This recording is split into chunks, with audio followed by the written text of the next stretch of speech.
Well, excitement is building. The Dallas Cowboys back in the divisional round of the playoffs, going on the road to take on the 49ers.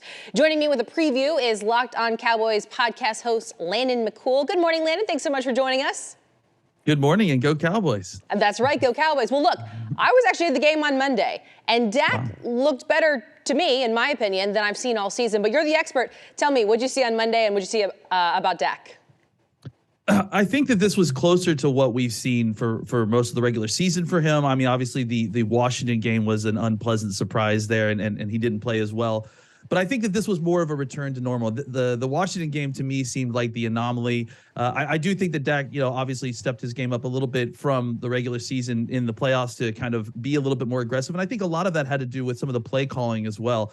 I think the team was just ready to open up the bag and lay it all out in the field. And I think that has not been the case these last few weeks against some of these non-conference opponents. And then the Washington game, which ended up meaning not much since Philadelphia won that game.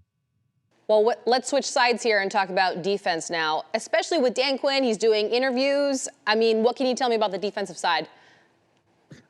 I think they're ready. I mean, honestly, I'm taking my cues from Micah Parsons and his talk. He's been talking about, he talked about it last week too, that this is the playoffs. He needs to elevate his game. And then going into that game, he did elevate it. He played fantastically. And so did the rest of the defense. And I think that that's, really the tone that they're taking into these games. They understood that they didn't start out hot early in the game last year against San Francisco. They know that they need to come out early and set a tone. And I think that that's what we're hearing from a lot of the players, and I'm sure that's Dan Quinn's tone as well, is that he dealt with all the interview stuff early in the week. He prepped for it. He knew that it was coming, and now they're able to kind of lock in on San Francisco and get ready for this game on Sunday. Okay, well, look, I want to talk about the elephant in the room. We've got to talk about that one big glaring problem, the kicker missing 4 extra points in one game. Being in the stadium, I mean, you could tell people could not believe what we were watching. The team is sticking with him, though. Is that the right call? I think it is. I mean, the truth of the matter is that every NFL kicker goes through the yips, a bad streak, whatever you want to call it. What's pretty rare is to see a kicker kind of work through it in a single game. I mean, the fact that he was able to kind of finish out and make the last extra point, I think bodes well. And he had a really good week of practice from all reports. So I think the Cowboys covered themselves by signing a kicker to the practice squad just in case, things go poorly again on Sunday. But I have faith in Mar, and I think that he's had a really good season for the most part. And I tend to think that this is maybe just a single bad game with some yips that hopefully he'll overcome. And we didn't actually get to see him kick a field goal. I would like to see if the yips kind of extended past the extra points to the field goal as well. But based on practice all week, it sounds like he had a really good practice, so he should be good to go on Sunday. Well, that's some good news. We'll cross our fingers. Now let's talk about the opponent, San Francisco 49ers. The Dallas Cowboys do know them. Obviously, we remember the last playoff game. One of the great stories for their season, though, Mr. Irrelevant. Talk to me about Brock Purdy and what you see in him.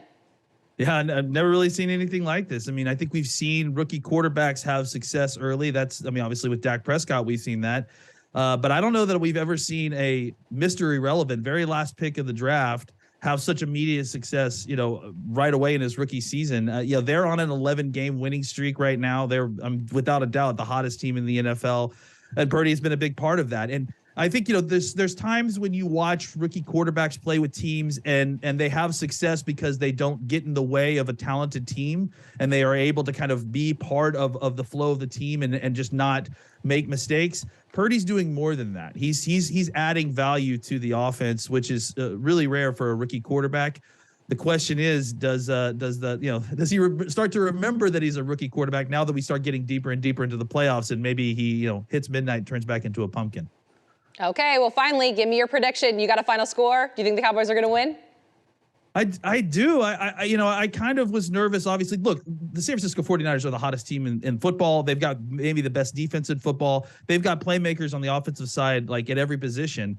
I think the Cowboys are playing really good football. And I think if Dak Prescott is able to play the way he did last Sunday against Tampa Bay, I think the Cowboys win. I'm even believing that Mar's going to make all his kicks. So I'm going to pick the Cowboys to win 31-28, which means, 4 touchdowns, which means 4 extra points for Mar and a field goal. I'm having a lot of confidence, even though, it doesn't seem like the national media may feel the same way about it. But we have the faith. Thank you so much, Landon, for your time today. Thank you. Absolutely. Now, don't forget, you can catch Landon breaking down the latest on the Cowboys every day on his Locked On Cowboys podcast. It is free wherever you get your podcasts. And our Joe Trahan and Mike Leslie are making their way to San Francisco. You can follow our coverage on air and on social media. They're going to be live Sunday with full post-game coverage at 10 and on Sports Special.